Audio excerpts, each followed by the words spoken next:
You know what they say, Cobra Kai never dies. No, seriously, the show is coming back with its new season on September 9th. Now, we know Cobra Kai quite often introduces the viewers to entirely new characters, but we also appreciate the show for bringing some of the old characters from the movie into the relatively new show. To find out which old characters will be making a debut in Season 5, keep watching. First up, the Season 5 photos reveal another major Karate Kid villain will return. For people like us, who quite often go by the alias Cobra Kai's biggest fans, the photo reveal wasn't anything less than a shock. And on top of that, finding out the biggest villain will be returning quite literally had us in a stranglehold. Now, along with giving us quite a lot of surprises, the show also does a superb job of combining previous characters from the movie, even if it introduces fans to entirely new ones. We've seen appearances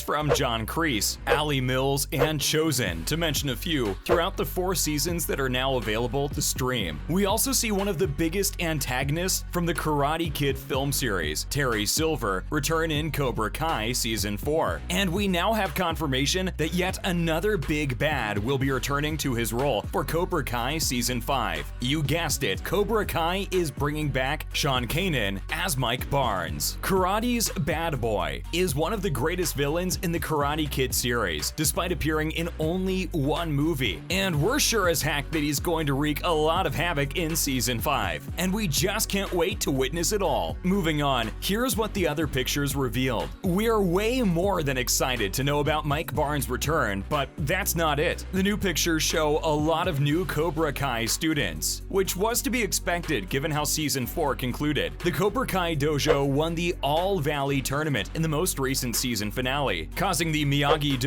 Karate Dojo to permanently close its doors. Even worse, Terry Silver, the director of Cobra Kai, decided to franchise his dojo and spread the no mercy way of thinking throughout Los Angeles. We also see that a new generation of martial artists is being taught by Johnny Lawrence and Danny LaRusso outside of dojos, ready to fight back. How exciting is that? A whole new generation of martial artists. We can only imagine how many new stories will pop up from this. And then, the former Karate Kid enemies will band together in the upcoming season to try to force Terry Silver out of the Cobra Kai and stop him from infecting kids' minds with his poison. At this point, we just want the show to be released already. Now, let's talk about what will Season 5 bring us. The iconic villains from the films The Karate Kid Part 2 and The Karate Kid Part 3, Terry Silver and Chosen Taguchi, will face off in a heated fight, which, we kid you not, feels just like it was plucked right out of our wildest dreams. Kudos to the directors for giving us exactly what we want. Following that, Johnny and Robbie venture on a road trip to Mexico in search of Miguel, who is still looking for his father. Some unlikely alliances form, with Daniel and Chosen joining forces to put a stop to Terry's plans to open a Cobra Kai dojo on every street corner in California. We're eagerly waiting for all this drama to unfold right on our screens. Alright, the most important question, is Season 5 going to be the final season? Well, by the looks of it, there are more seasons to come. And the co-creator of the show, John Hurwitz, made our lives a little easier by telling us that we should definitely expect more seasons of the show than just 5. Not only is this exciting news, but it's a vague enough answer to leave a lot to our imagination. While one of our questions was pleasantly answered by John, the same answer has led us to a lot more unanswered questions. Well, if Season 5 isn't going to be the last one, how many more should we expect? Is it going to end there, or are there going to be any spin-offs? Are we going to get newer villains? Is the whole cast going to make it till the very end? Though we don't know the answers to these yet, and it looks like we won't be getting them anytime soon, we're glad to be a part of the ride. We told you, Cobra Kai never dies. Sadly, that's all we know about the show for now, but we're positive that we're set in for one crazy ride. Moving on to some other news. A model family might be the next Squid Game. For those who'd been watching South Korean television long before Squid Game became a global sensation, its record-breaking popularity wasn't really a surprise to them. In fact, it seemed just a matter of time before anything from the region entered and changed the cultural zeitgeist. And Squid Game was only the first to get there with its simplistic idea, powerful themes, and meme-ready presentation. adaptation. The next one might be a model family. It's neither unique nor particularly intriguing, which may be the point. It adapts a well-worn Western subgenre, the thriller about desperate times and desperate ways popularized by shows like Breaking Bad, Ozark, and Your Honor, and presents it in a slick and effective 10-episode package that is ready for binge watching. The goal here is obviously to outdo recent Western versions of the same concept, and that serves as a smart marketing trick as well. It might not be a direct remake like the recent South Korean adaptation of Money Heist, but it's clear that the purpose is to one-up that adaptation. This show seems to be saying, "Oh, you loved Ozark? Well, here's how you do that kind of thing properly." And a crowd is at the door, eager to support or reject the show. In either case, people watch it, tweet about it, and talk about it. Next up, Johnny Depp and Amber Heard's drama seems to be never-ending. In an effort to find dirt on Amber Heard, Johnny Depp fans raised money online to unseal court documents. Little did they know that the 6,600 pages would have the worst possible consequences. Everything is now in the open, from chats with Marilyn Manson to improper behavior on the Pirates of the Caribbean sets. Another bombshell has just surfaced, adding fuel to the fire. As most people are aware, Johnny's fans are losing interest in him. He posted about getting his life back not long after he won the defamation case against Amber Heard. Over 105 notable personalities have already withdrawn their support, including stars like Jason Momoa, Robert Downey Jr., Bella Hadid, and Sophie Turner. According to a recent document made public by Newsweek, Johnny Depp signed a statement claiming that Amber Heard has never mistreated him. It read that Mr. Depp didn't state that Miss Heard's acts caused him particular psychiatric damage, nor did he say that Miss Heard's actions caused him to suffer abnormally severe emotional and psychological distress. He also didn't state a special cause of action for intentional or negligent infliction of emotional distress. We're pretty confused and shocked at these recent revelations. We certainly don't know who to believe, but looks like things have been in Amber's favor lately. Lastly, Tarantino's opinion infuriates fans online. Over the years, Quentin Tarantino has shown us that he has strong opinions on films. He recently praised Tom Cruise's Top Gun: Maverick as being the closest we'll ever get to a new Tony Scott film. This is just one example of how often his opinions may be extremely positive. In other instances, he has expressed his concerns about studios that are rushing to get movies online and embracing the shorter theatrical window, calling such behavior depressing and vouching hard for movies to be watched in cinemas. In addition to discussing movies, Quentin Tarantino and Roger Avery promoted their upcoming show, The Video Archives, on Cinema Blend's official Real Blend podcast. In his fourth visit to Real Blend, Tarantino has proven that he simply enjoys hanging out and discussing movies with the guys. While discussing Steven Spielberg's films and QT's pick for the best film of all time, the conversation took a turn and turned to the Indiana Jones films. During this moment, Tarantino made the following statement: "I like Crystal Skull more than the Sean Connery one. I don't like that one at all. It's boring, and he's not an interesting character. The joke is made immediately. It's like, stop, or my mom will shoot." Now, we're well aware that there are hot takes, but we're also aware there are scorching takes, which are meant to set a fan base ablaze, and Tarantino did just that. We appreciate his bravery though. Only a few have the guts to rile up something as hot as this. That's all for this video. Hope you enjoyed it. Which character from The Karate Kid would you want to see in Cobra Kai? Let us know in the comments below. Make sure you give this video a thumbs up and subscribe to our channel for more videos like this. See you in the next one.